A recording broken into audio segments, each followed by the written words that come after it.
I think we should have a drawing on our door.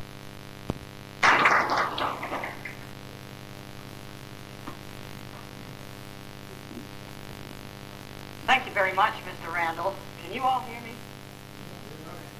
I have a tendency to go up. If I start doing that, wave at me. Hello, Dick Layton. I'm going to introduce you to some characters tonight, and I hope will impress you and amuse you.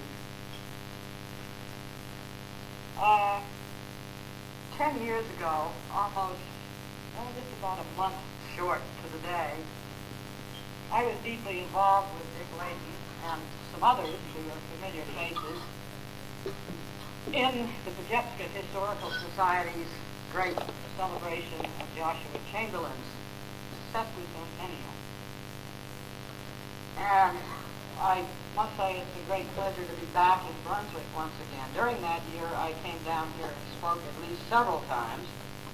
I had the prodigious honor of being invited to be one of the Varney lecturers, which I took as a very solemn occasion, and was, I'm afraid, rather pompous about it all. I'm not going to be so pompous tonight. But some of the materials that I will be using tonight I used in those sessions 10 years ago. So if some of these people are familiar to you, I hope you'll bear with it. There are a lot of new characters, again, that we have discovered in the holdings of the Maine State Archives since then.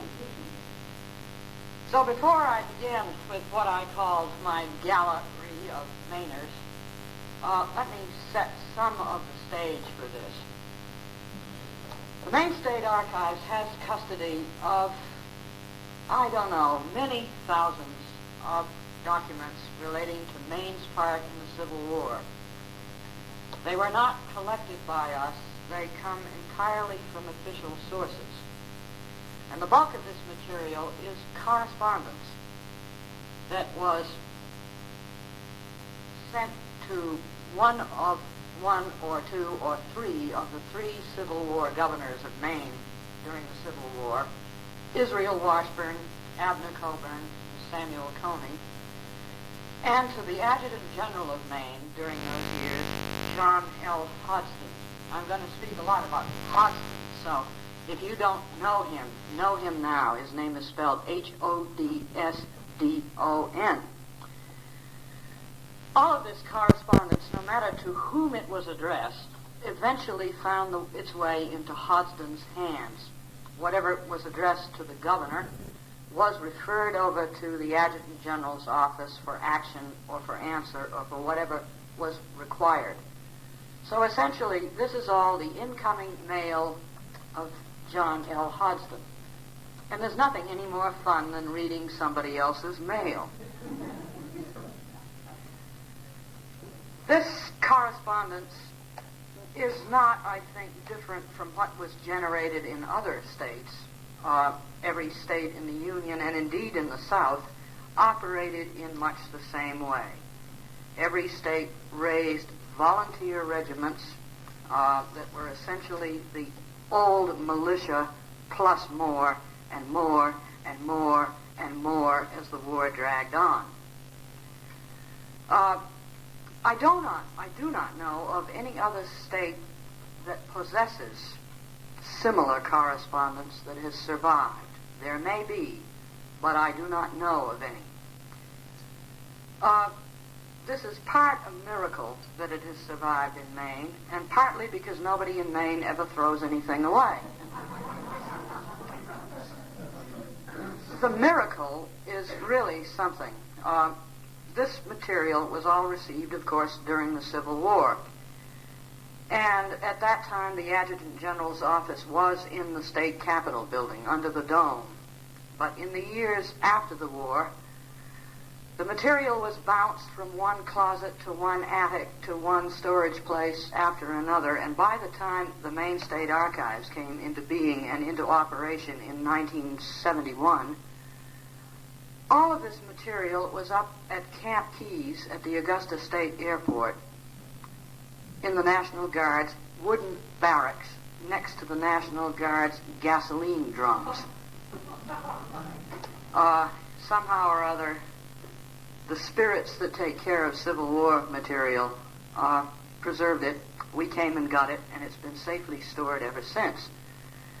That was nearly 18 years ago, and for 18 years I've been fussing about it. I was one of the ones that got to go to make the move. In other words, I put on my blue jeans and my raunchiest work shirt and went up there and personally moved a good deal of it myself.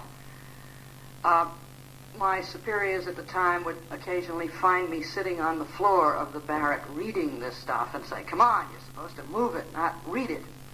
But I felt as if I had plunged my hands into diamonds and rubies and emeralds. It's wonderful stuff, as I'll show you in a minute. But one of the problems with it was its completely chaotic lack of organization.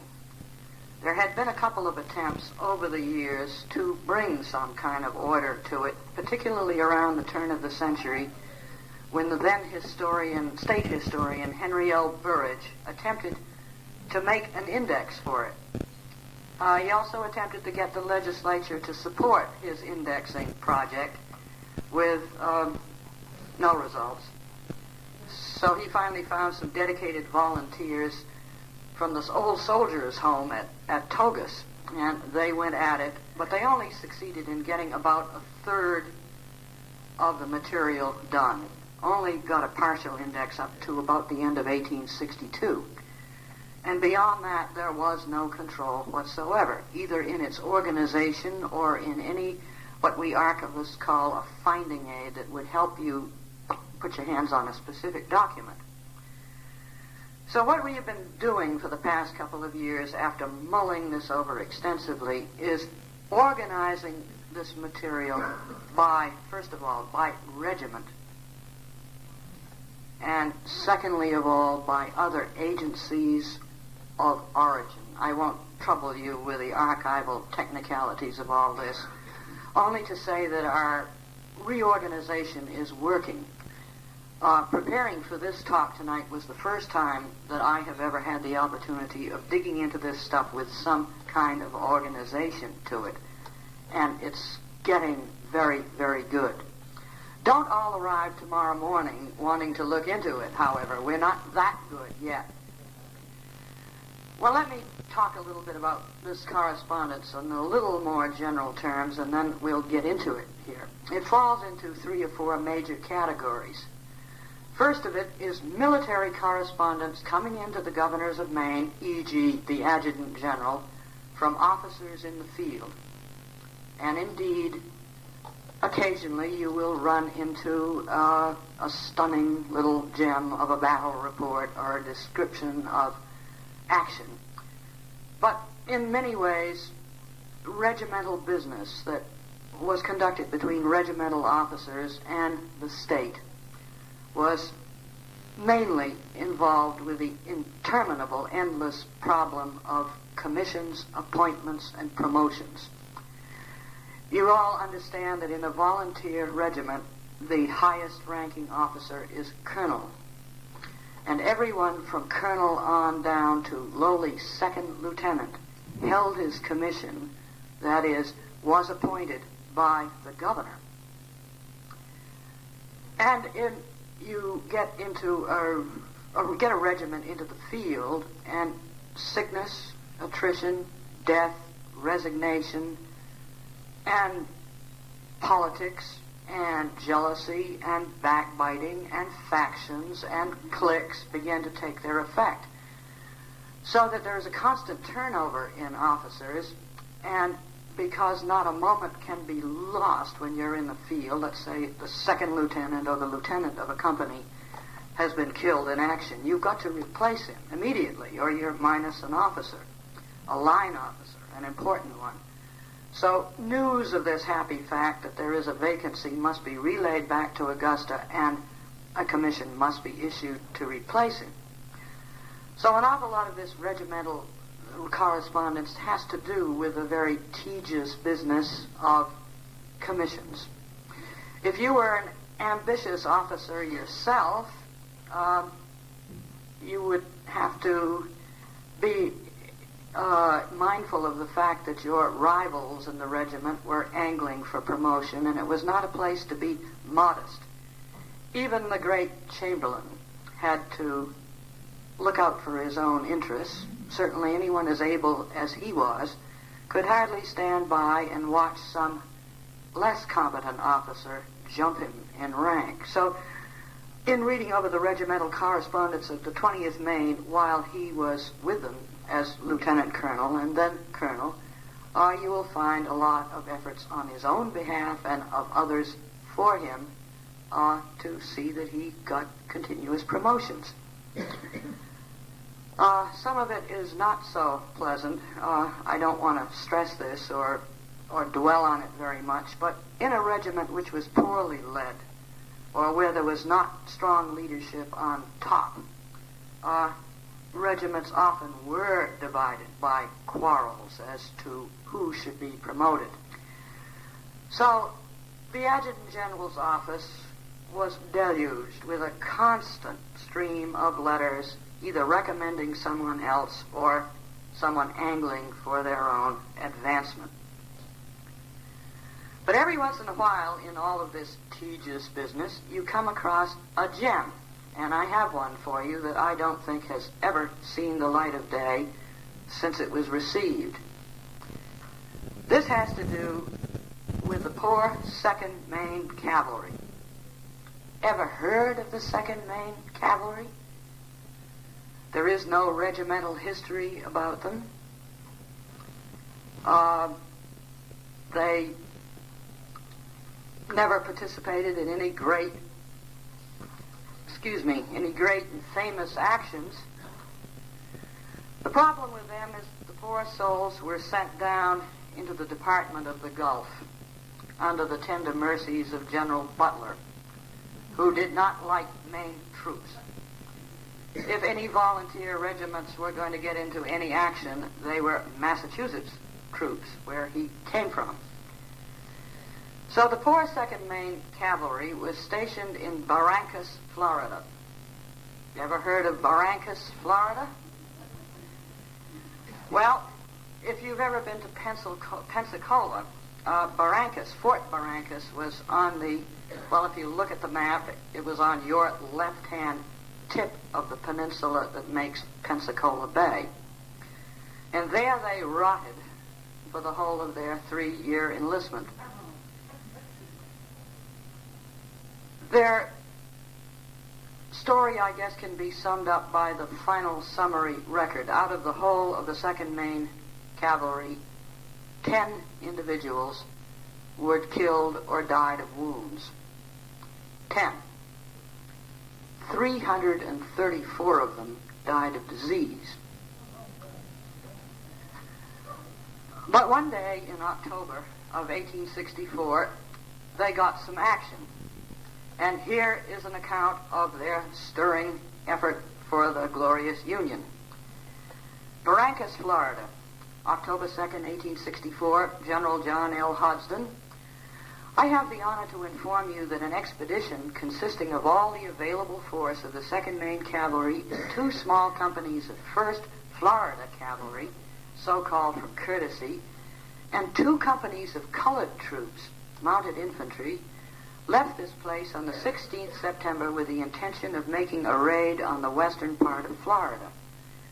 They were transported to Deer Point, opposite Pensacola, and commenced the march. They met no rebel force until they reached Ukulele, 50 miles inland, where the 2nd Maine, under Colonel Sperling, surprised and captured 25 rebel cavalry who were there enforcing the conscription. Here, Colonel Sperling was ordered to take a small detachment of his command and go in another direction and rejoin the main column the same day. The main body pushed on, crossed the Choctawhatchee River at Cerrigado, and encountered a strong force at Marianna, the county seat of Jackson County. The 2nd Maine Cavalry was in the advance, Major Cutler's battalion ahead, and as they advanced, they met a volley from the rebel cavalry, which dismounted quite a number and killed Lieutenant Avery outright. The 1st Battalion wavered and fell back, Major Cutler gallantly striving to rally them, but without success.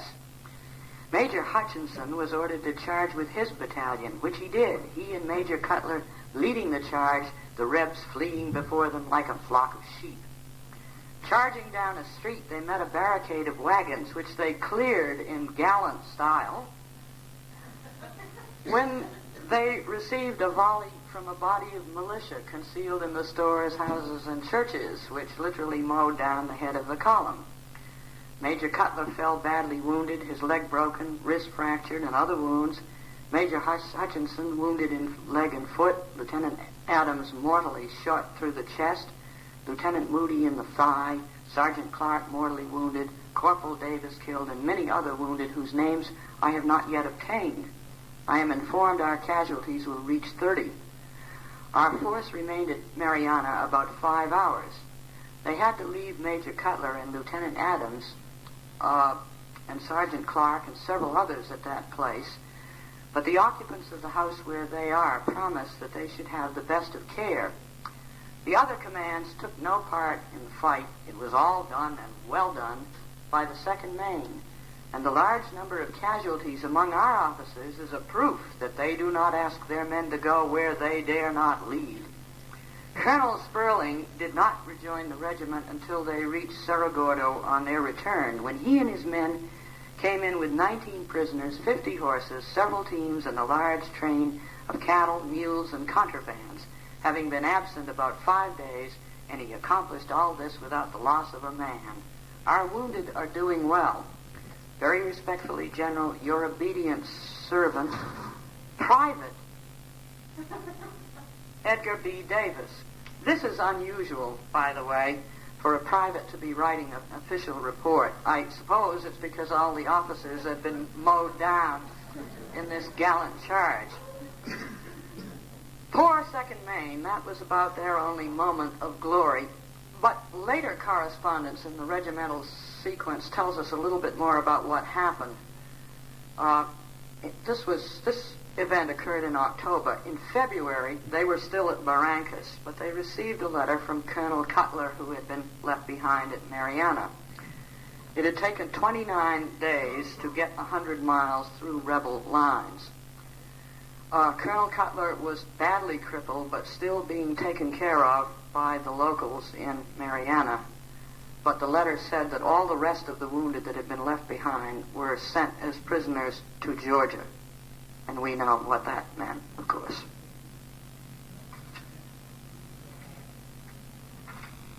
So, as I was saying, occasionally you will get some blood and thunder. I'll give you one more. That one, of course, took place down in the scrub pines of the Florida Panhandle. Here's another brief little battle account that occurs in a letter that is full of this eternal business about my promotion. But, dear sir, I have no news of our movements to give you, or as we are in complete ignorance of where we are going even when we get the order to march. You have no doubt received the detailed account of our sad fate before and at Fredericksburg, but you cannot realize the appearance of the battlefield without being present. I had a full view of the whole fight. General Howard ordered me to take 2 companies and support Captain Benjamin's battery of 6 20-pound rifle cannon. I took the Belfast Company, commanded by Lieutenant Cunningham, and Company B, commanded by Captain Noyes. And if you could have seen how snug they could get their heads to the ground when the shells were passing over us, it would have pleased you. But we all got out of the fight without being injured. When all 6 of our guns was brought to bear on any one object, the effect was terrible. I'm reading it as it is spelled, terrible, he said. The Rebs run a gun up from behind a hill and fired 3 shots at us when the whole battery directed fire on it. And in 2 minutes the gun and carriage was stove to splinters and never was seen by us again. I am very busy. Soon after the return for Fredericksburg, General Howard ordered me to take 100 men and build 2 bridges. I done it in 4 days and gave very good satisfaction. From your friend H.W. Cunningham, Captain 19th Maine Infantry.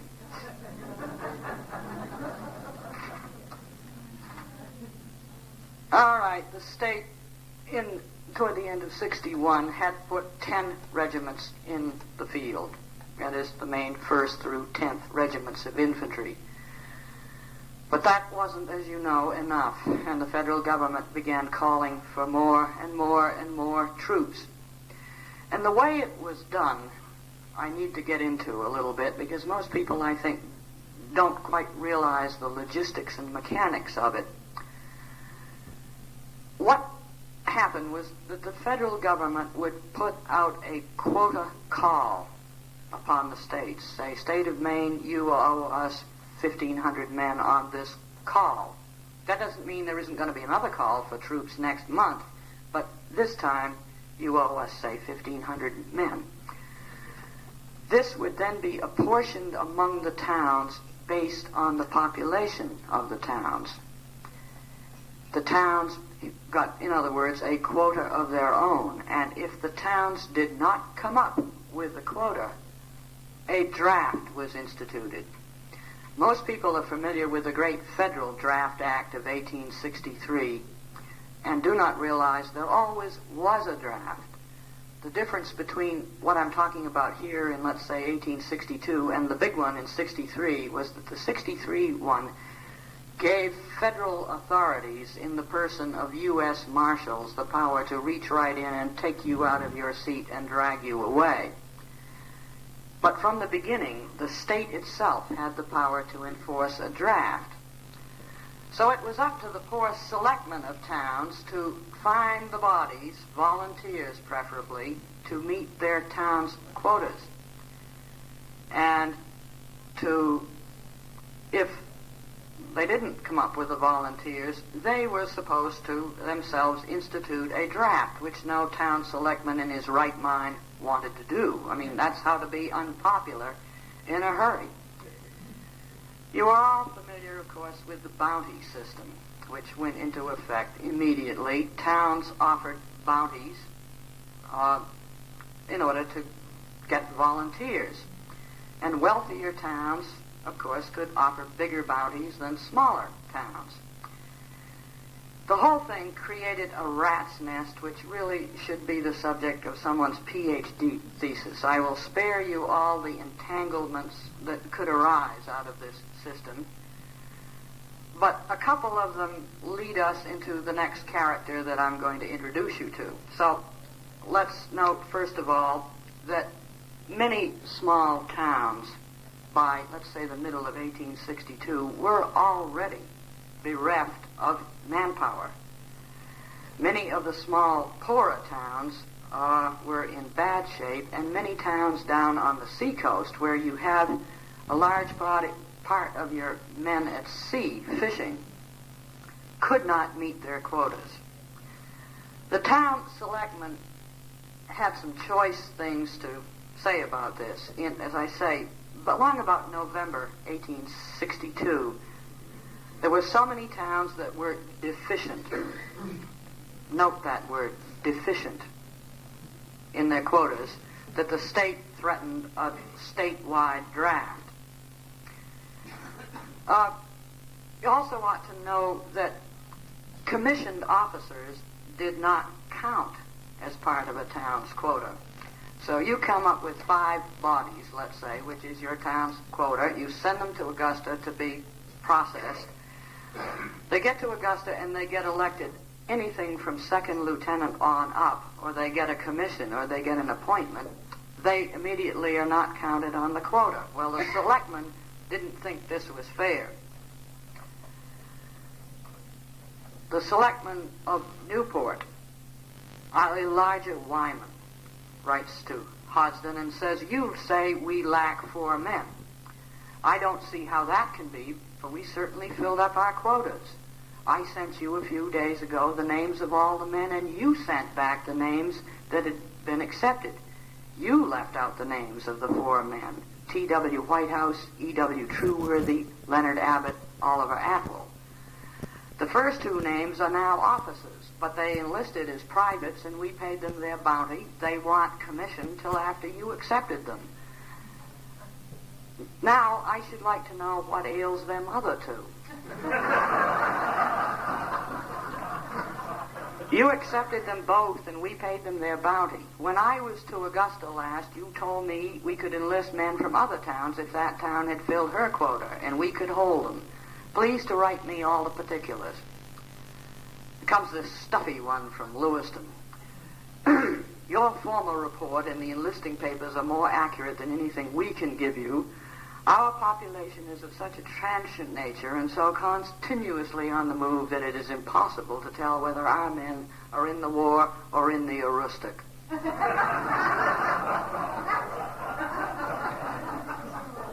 Well, in order to get at the truth of this, General Hodsdon had to employ agents who would literally go around to the various towns that were deficient, sit down with the selectmen, and figure out what the truth was.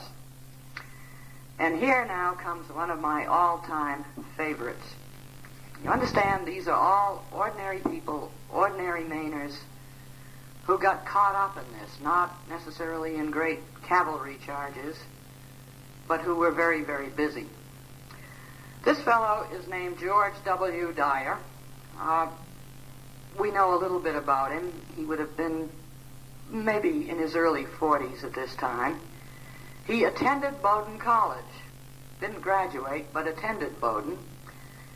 He read law, and at the time the war broke out, he was practicing law down in Washington County and happened to be a member of the state legislature in the fateful year of 1861.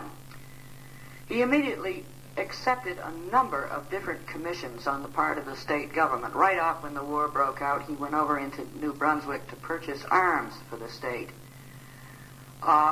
For a time when the first 10 regiments were making up, he was down in Portland acting as sort of chief quartermaster to get these people equipped and on their way. Eventually, he got a job with the federal government as a paymaster, brigade-level paymaster, and went to Virginia with the Army of the Potomac as paymaster for, several brigades. But in this time when all these towns were deficient, his job was to scour Washington County and find out what the trouble was. So, Machias, December 5th, 1862. Dear General, I am here on my travels.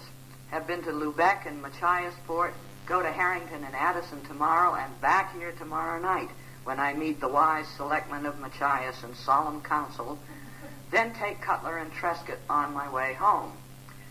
The delinquent towns, as you will see by inspection of the map, lie along the coast of the county off the stage lines where they cling to little oases of dirt like fleas on the unscratched part of a dog. In these towns are no taverns and few roads, the inhabitants dwelling at home, receiving no visitors from abroad and traveling by water. They live on fresh fish in the summer and on salt fish in the winter, wherefore their dialect is fishy.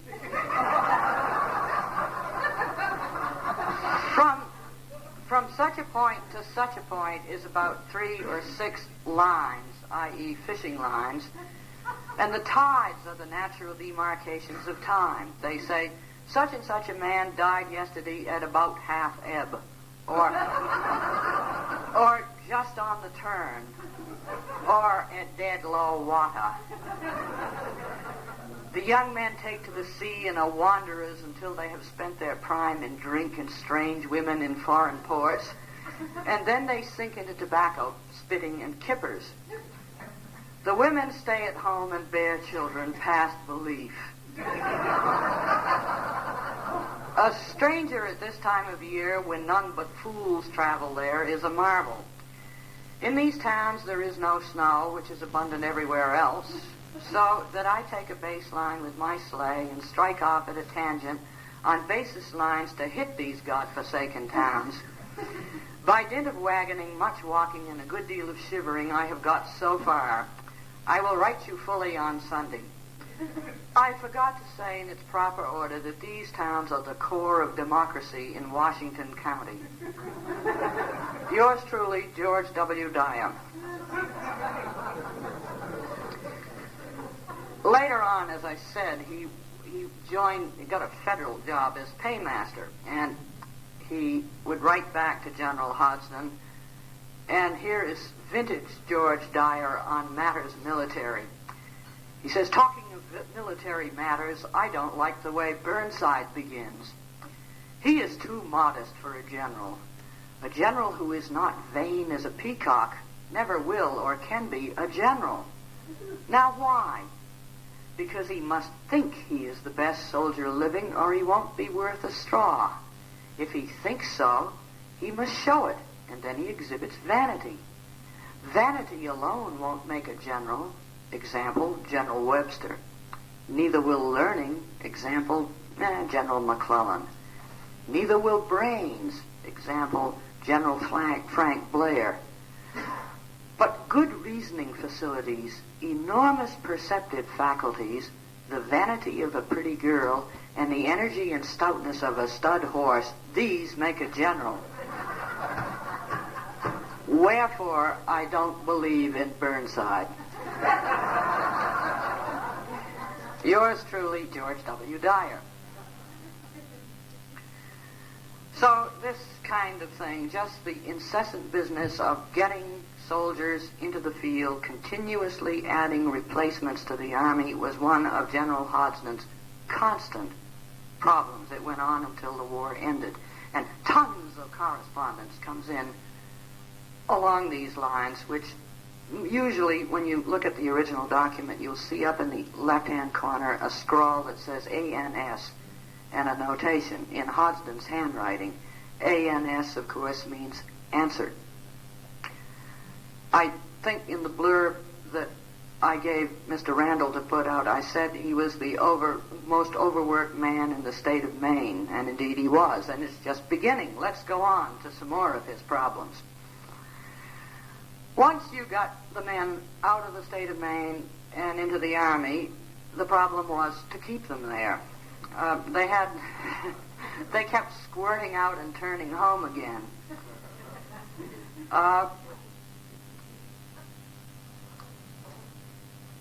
The Army had difficulty in the whole business of dealing with wounded men, recognizing that they probably would get better faster if they were able to go home and convalesce. But unfortunately, once they were out of military clutches, it was difficult to get them back in again. And by 1863, this had come to be a problem, and the authorities began to crack down on it.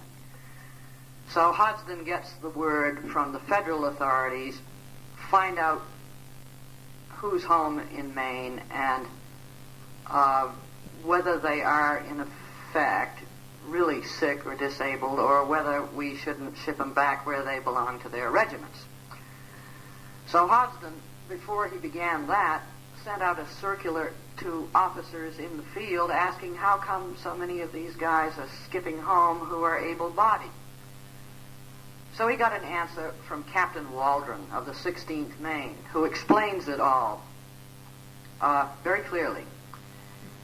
He says, now, General, as to the second paragraph in your letter as to, quote, how does it happen that so many hundreds of able-bodied men are daily returning from the Army discharged? I will relate a case which occurred in my company. A young man had been sick, but had nearly recovered just before the Fredericksburg battle. I had obtained a pledge from him to go on duty in 2 or 3 days when quite unexpectedly his father appeared in camp. The consequence was the young man grew worse in every particular, with the exception of his appetite, which continued as voracious as a shark's. The fond parent was disposed to compromise his son's sickness by a furlough for 60 or 90 days. I told him I thought that would be impossible, that he might as well try for a discharge. Well, after the battle, the father returned to Washington and adopted the means indicated above, and in a few days returned with a medical director's signature, and the young man was made happy by reading in indisputable black and white the joyful tidings of his discharge. Now for an indication of the degree and quality of the sickness on which his certificate was based. Upon the departure of his father, he exhibited unmistakable signs of a desire to get to Washington, fearing probably that his father's efforts in his behalf would prove unavailing. Our surgeons told him that if he would walk to Falmouth 12 miles and run his chance of getting detailed to take care of a squad of sick men who were to be sent to Washington, he could go. He accepted the offer, walked to Falmouth, had his hopes of a trip to the capital city nipped in the bud, and was compelled to walk 12 weary miles back to the hospital the same day. A good day's work for a sick man, you will say. Now for the point of the joke. His father returned in a few days when, to carry out the appearance of inability to walk 3 miles to Belle Plaine, an ambulance was detailed to convey the poor sick young man and his smart father to that rendezvous for soldiers bound northward. The father has since obtained a lucrative position in some office in Washington, and I saw him and asked him a few days since how his son was getting along. He replied that the boy had got well rid of the rheumatiz, but his diarrhea hung on to him. I should think it would if his appetite continued as unappeasable as it was when he was left us. That's how it happens that so many able-bodied men are returning. Well, there were then appointed for each county agents who did in fact go from house to house in the county looking up men who were supposedly home on sick leave or furlough, asking to see their papers, asking to see their medical discharges, and then reporting back to the Adjutant General to determine whether these people should be shipped back, arrested as deserters, or what. One of them was a man who operated in Piscataquis County named John Gilman, who never pulled any punches, ever. He would knock on the door and report back exactly what he found. He once checked out on one fellow and wrote in, I saw so-and-so the other day. Don't pay any attention to anything he says. He is fit as a boiled owl.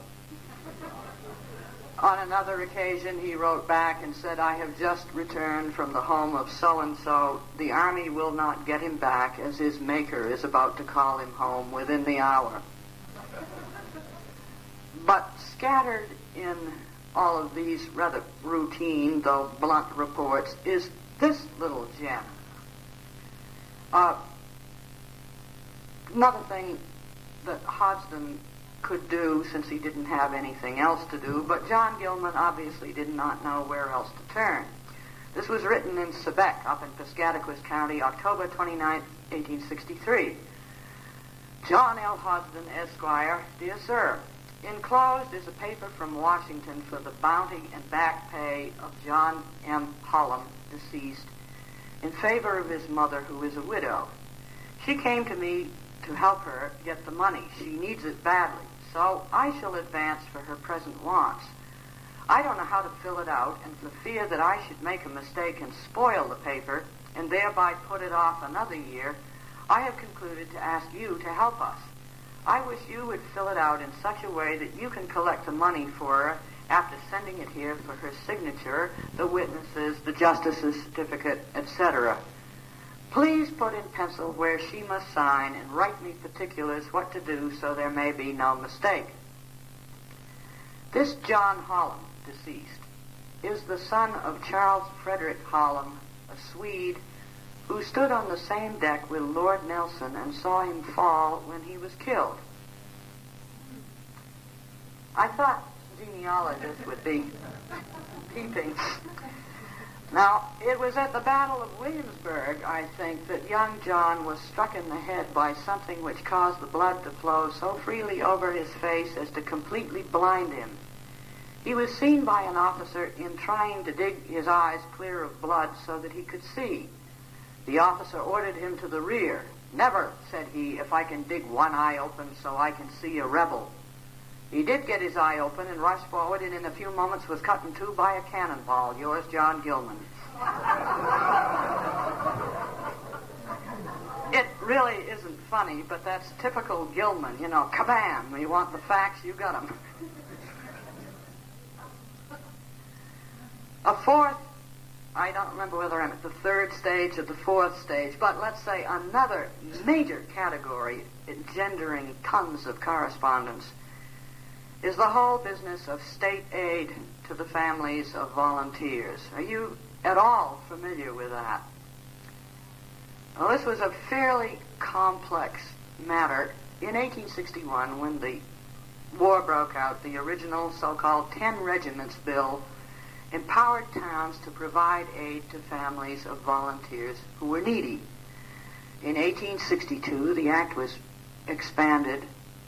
It empowered towns to raise money by taxes to help needy families, for which the state would reimburse the towns.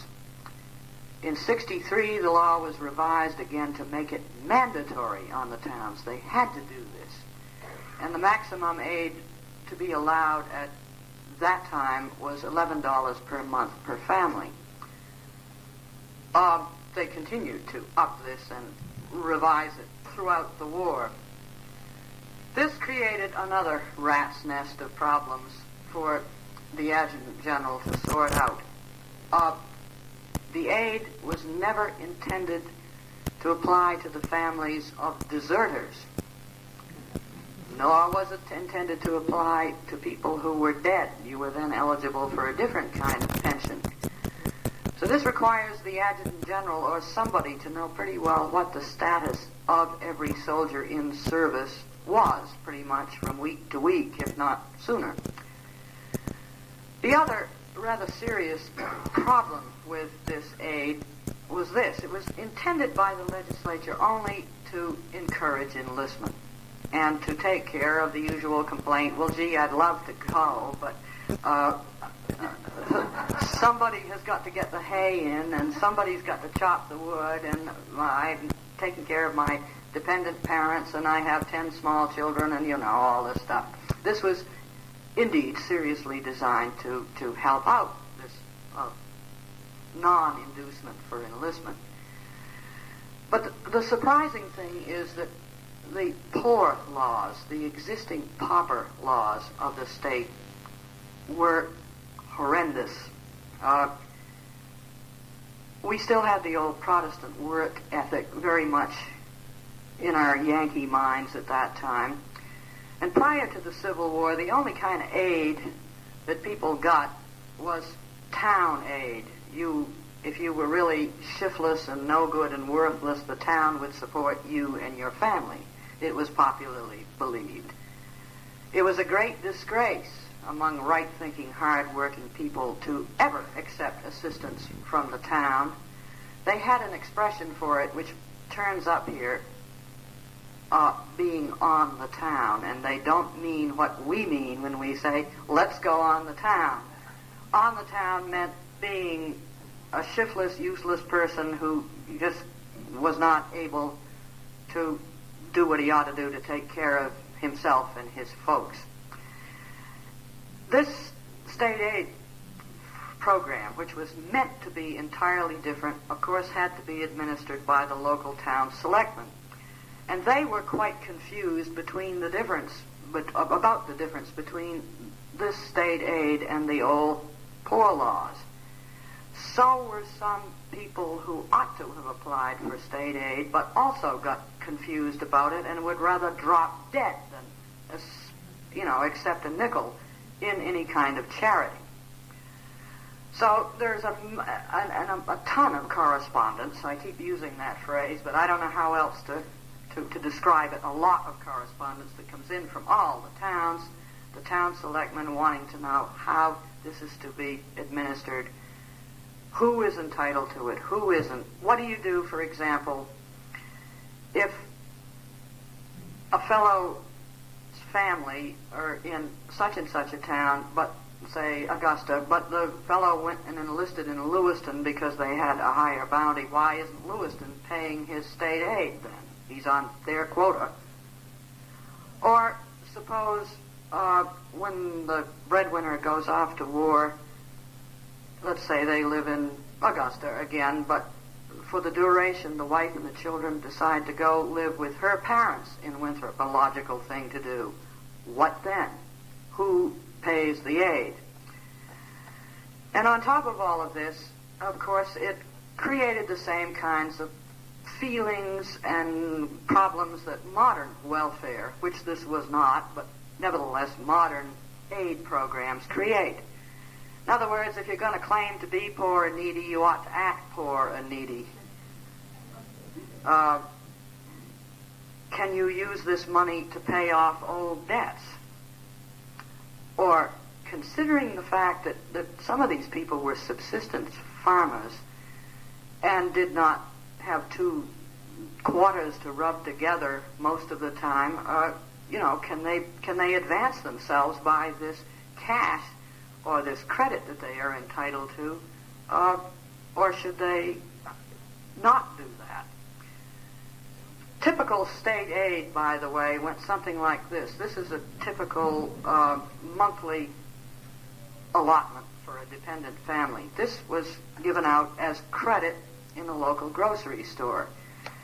And the family charged up 1 bushel of corn at $1.25, 4 gallons of molasses at $1.65, a quarter of a pound of tea at 17 cents, 3 yards of tweed, $1.26, 3.5 yards of sheeting at $1.31, 1 package of stationery, 30 cents, 1 school book, 58 cents, 1 slate, 13 cents, spices and cough medicine, 78 cents, and a half a gallon of kerosene at 40 cents.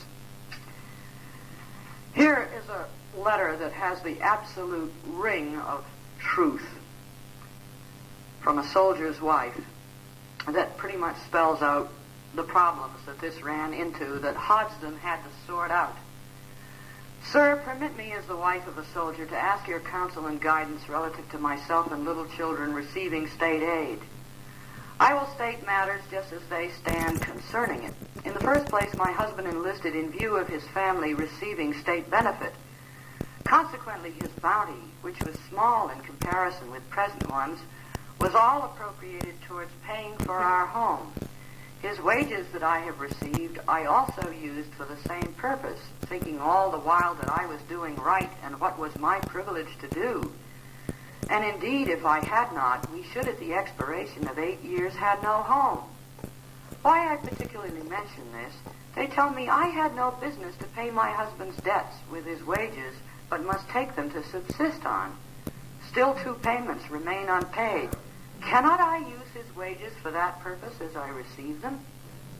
My husband enlisted July 29th, 1862. I applied for our aid October 1st and was refused and told it did not belong to me unless I had got to be helped by the town.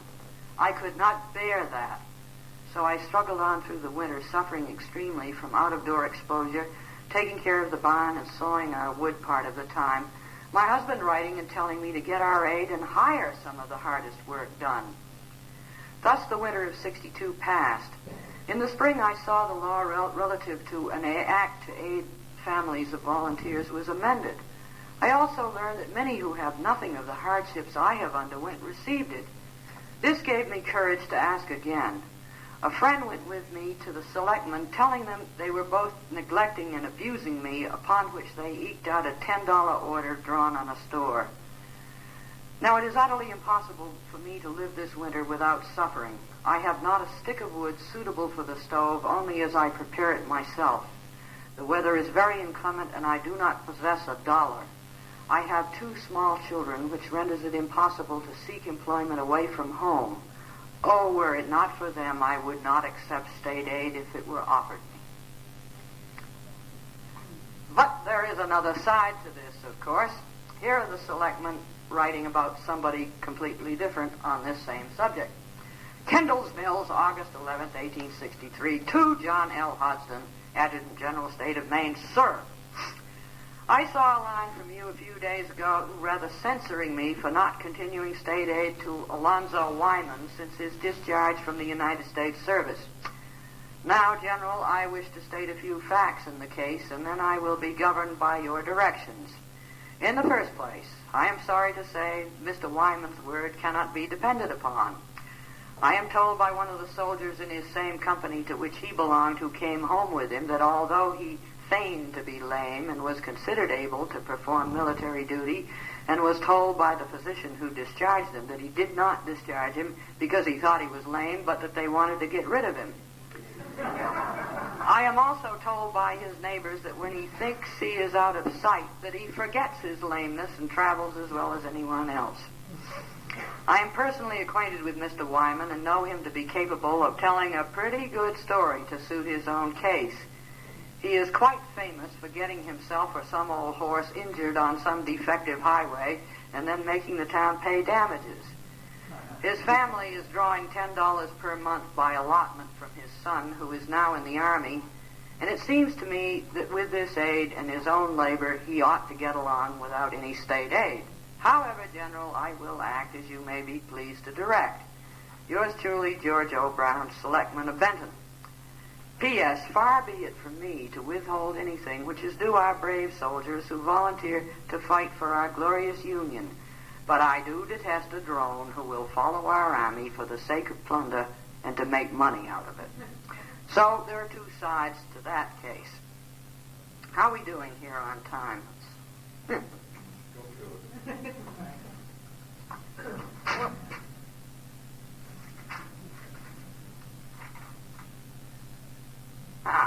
Okay.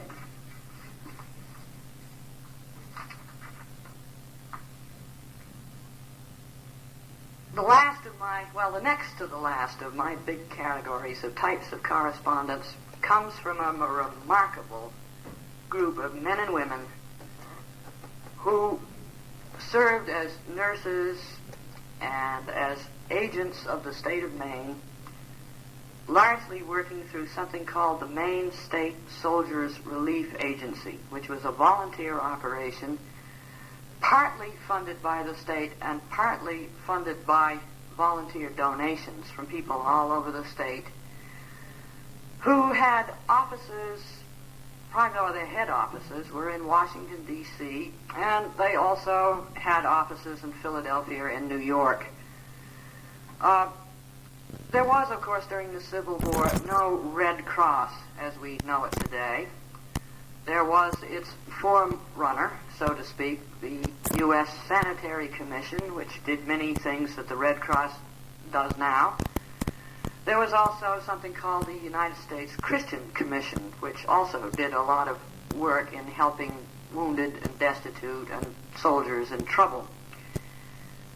But even though the South seems to be famous for its sort of loyalty to state principles, the North was not free of that either, and none of the northern states were quite content to leave the welfare of their boys to the hands of the U.S. Christian Commission or to the Sanitary Commission.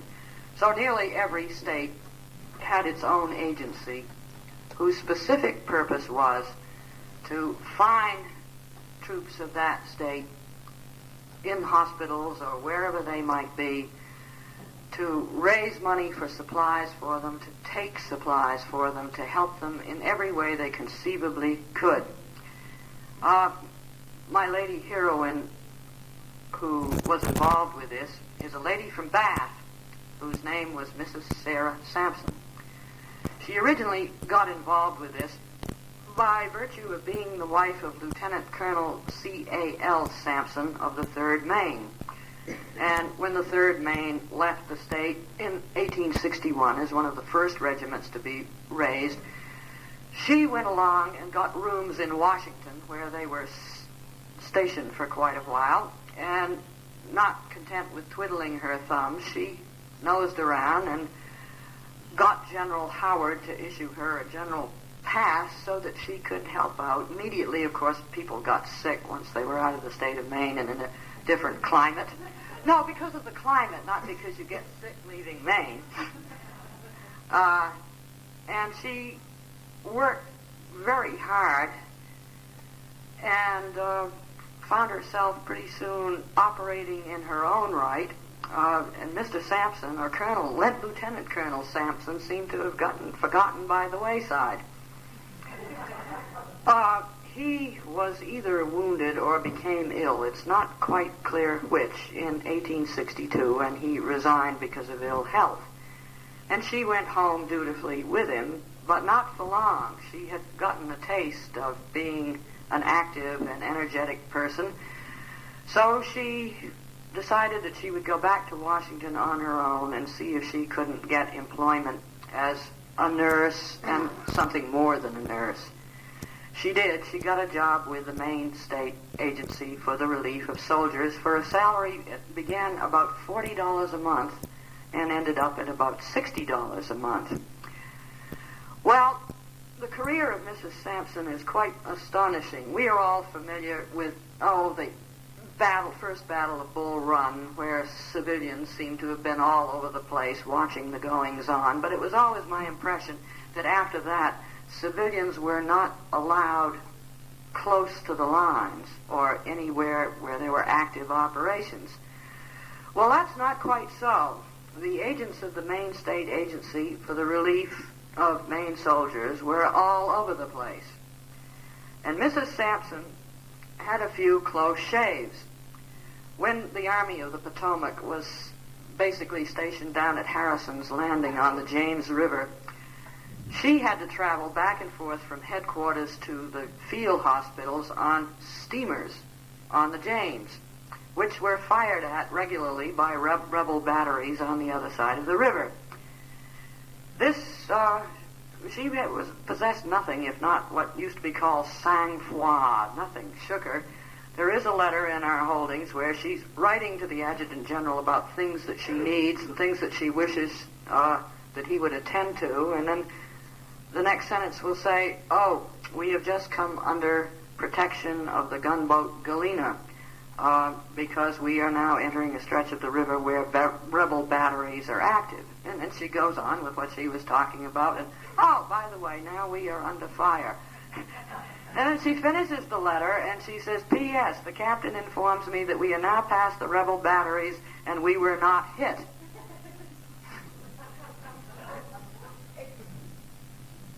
She was dauntless. I was curious about what she looked like, and we tried to we put our genealogist to a genealogical search, so I know all about her family tree. But there is not much, like so many of these people, the Civil War was her hour, so to speak. When it was over, she went home and resumed her career as Mrs. C.A.L. Sampson.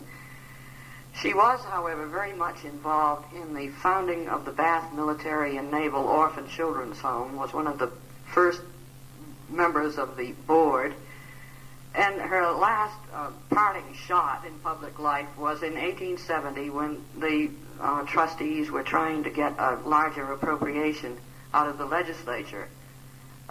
Wish she was around these days, because what she did was load the orphans onto the cars, as trains were called in those days, and she brought them up to Augusta.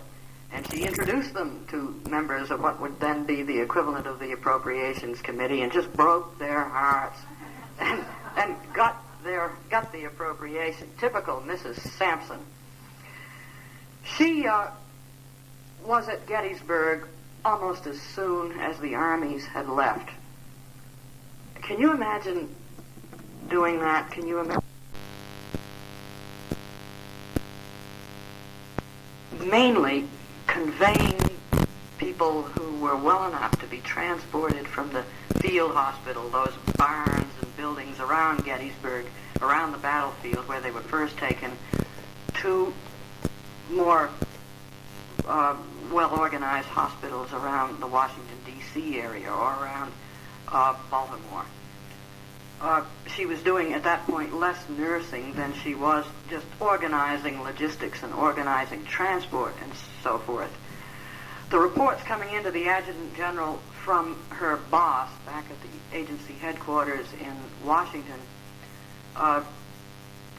mention, Mrs. Sampson has just come in from Gettysburg, and she can supply you with the names of the wounded who are still there. And then he says, but she wants to go back again now.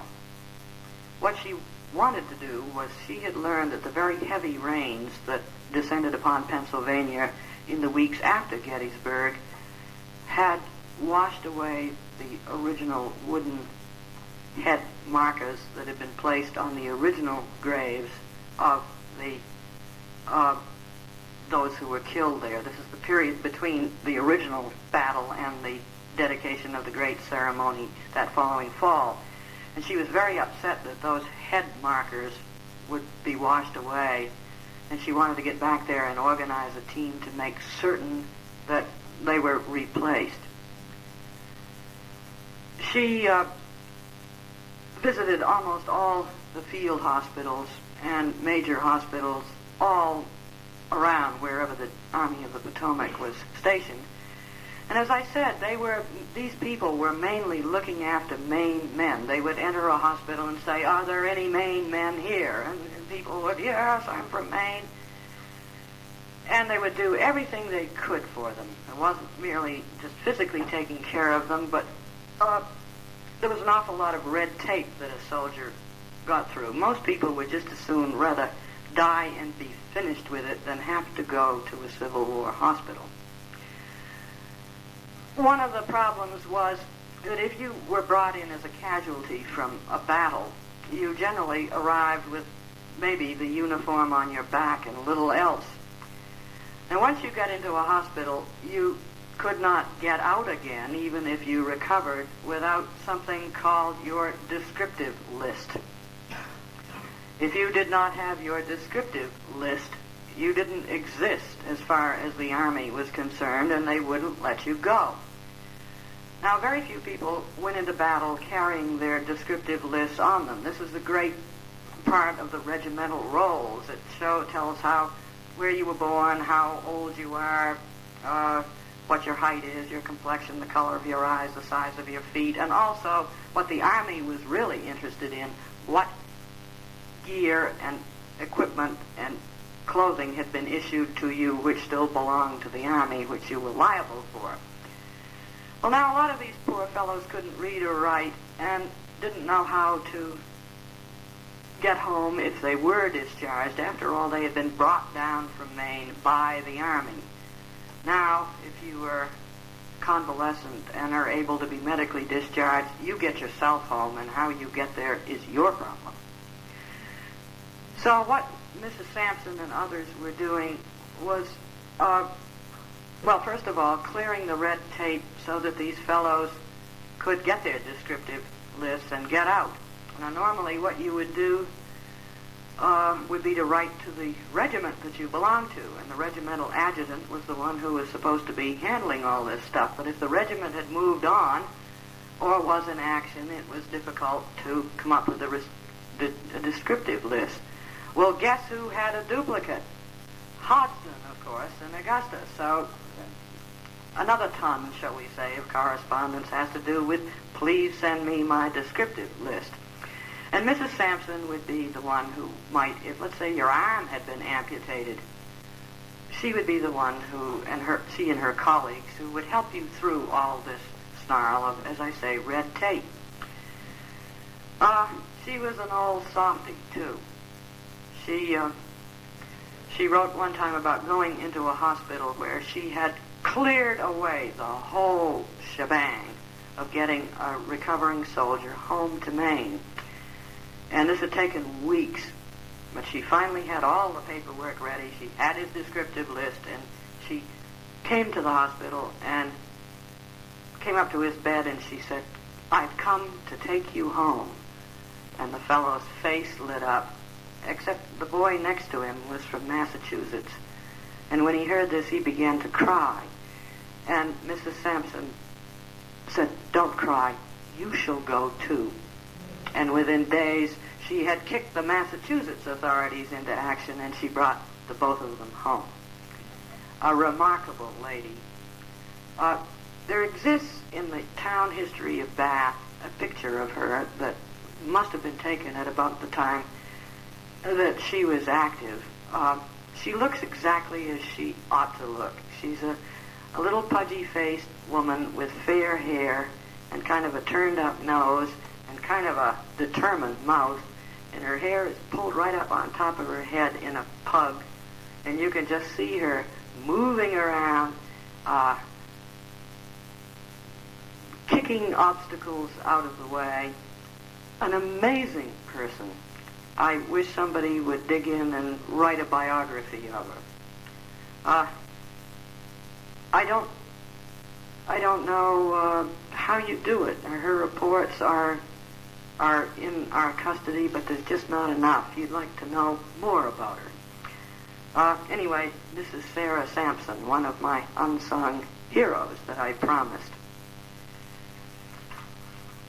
Now, the last and final category of Hodsdon's correspondence is, of course, crank mail. What a state official doesn't get letters from nuts and loonies and people with bees in their bonnets and people with bright ideas about how to do it better.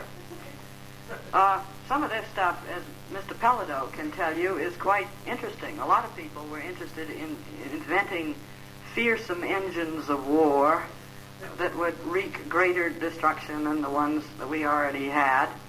There's a nice little sketch which Marius has got a copy of for his purposes, developed by a gentleman who invented a revolving turret gun to be placed on something that looked rather like the famous cheese box on a raft that became the Monitor and the Merrimack. There were people who were apparently down in their cellars or out in their barns madly mixing together chemicals to improve upon Greek fire and other high explosives. There were people who clearly were deranged, but here are a couple of kooks that I will share with you just for the fun of it. There was a man in Madison named John Dennis who wrote several lengthy letters, and when I say lengthy, I mean lengthy. They go on for pages and pages and pages, and I will not read them to you. I have excerpted from the second of John Dennis's epistles to John Hodsdon. The bee that John Dennis had in his bonnet was a composer and instructor of martial music, and he had put together a comprehensive volume which did two things. It taught anybody, how to drum, bass drum, snare drum, bongo drum, I don't know, any kind of drumming like an expert. And he had also brought together some very lively tunes, and what he wanted was for the state to publish this, of course. And what he wanted Hodsdon to do was to champion this enterprise and present it to the legislature. I mean, the state needed to have its own musical book so that all the regiments would be drumming in unison and playing the same song, the tunes. So as I say, this is the second of very lengthy letters, and I selected the second one because this time he thought what had to be the clincher. I mean, how could Hodsdon resist this? Madison, September 20th, 1864. Dear sir, this is to again inform you that I have a work prepared and ready for the press of martial music. It is for the drum and fife and bugle. The real rules for the drum is so easy to be learned that any young man of common musical talent can learn to be a good drummer without going to a teacher to learn. And he goes on and on and on and on and on. And he says it contains a system or rules for burying the dead under arms. There is over 300 good tunes for the fife and bugle, all fit for company and muster drill. No waltzes or any sassy stuff like dancing music as found in other modern books. And there are several more pages of this. And now he comes to the capper. He says, the music is a collection had from the Miramichi to Ohio and from Connecticut to Upper Canada and some from over the sea. Many of the tunes is my own composition, and one is called Adjutant General Hodsdon's March.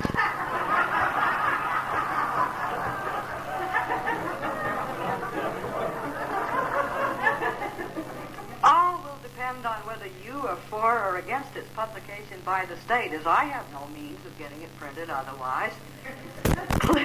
Please give me your answer to the above at your earliest convenience and oblige your very obedient servant, John Dennis. Now, the other nut. Have your suppers all settled?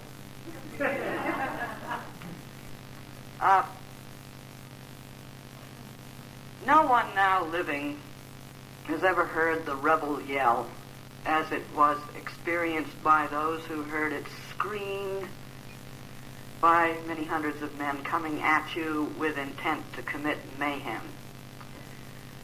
And the Yankees, of course, never had anything to equal it. Yankee troops yelled, hurrah, or huzzah, but they didn't have anything to approximate the rebel screech. But one man, W. Carter of Baltimore, Maryland, was determined to do something about this. And he invented... Are you sure you're ready for this? He invented a motto, which he hoped would become the rallying cry of Union troops. And he emblazoned this motto, which he had composed, across the top of his letter. The motto that we should all wave the flag under is as follows. You ready? The heel of the old flag staff shall bruise the rattlesnake's head.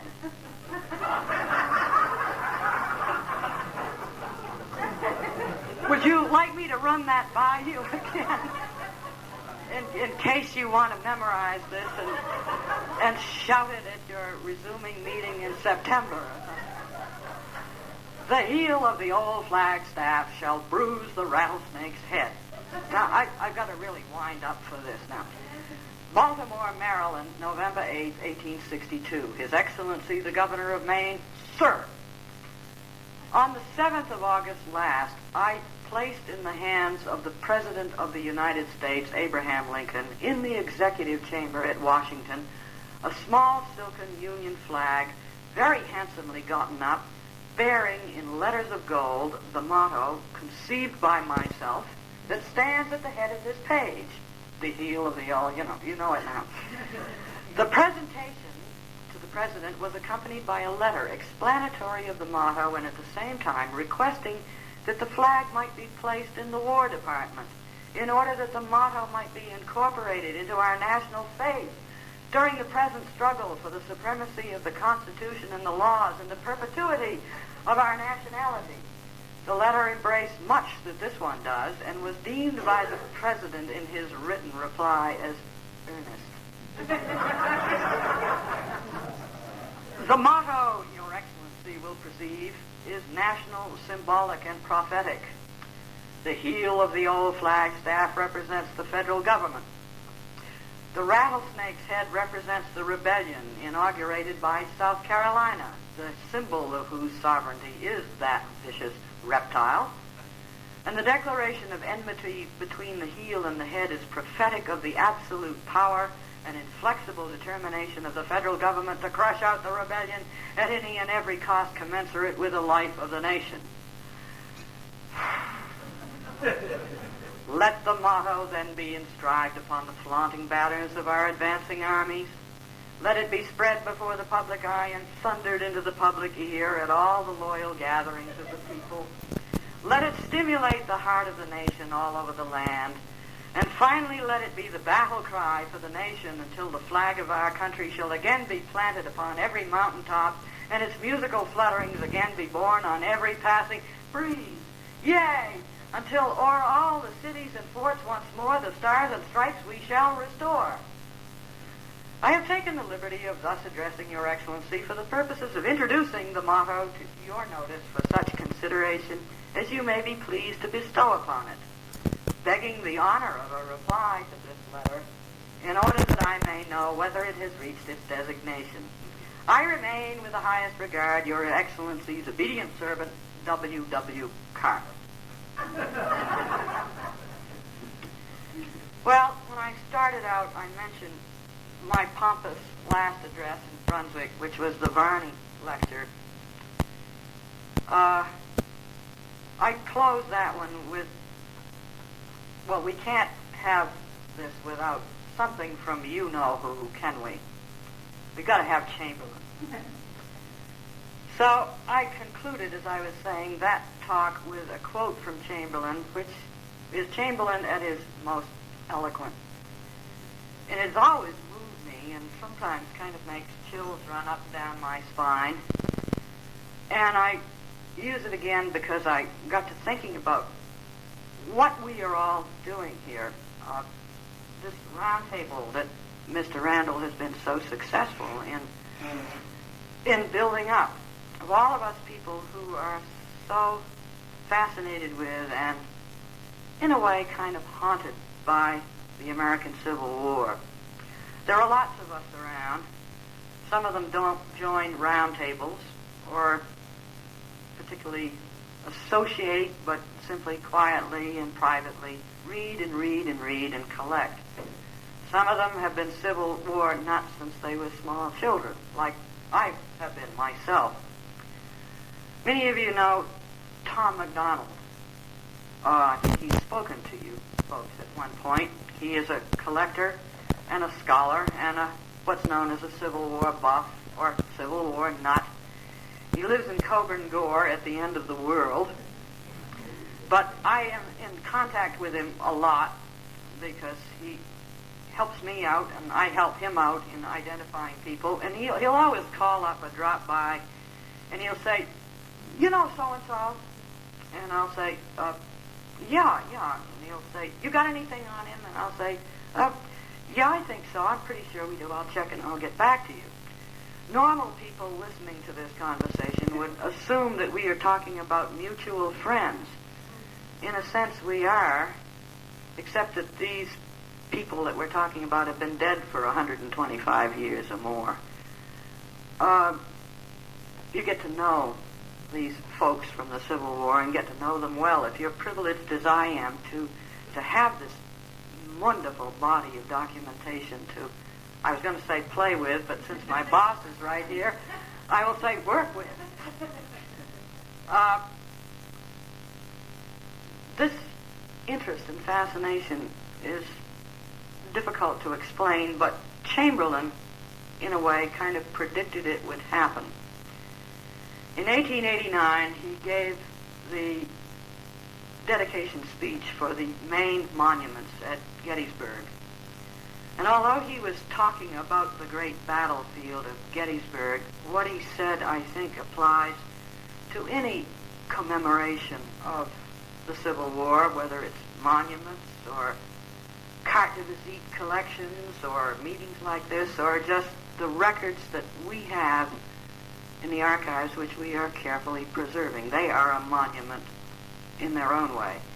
Anyway, Chamberlain said, in great deeds, something abides. On great fields, something stays.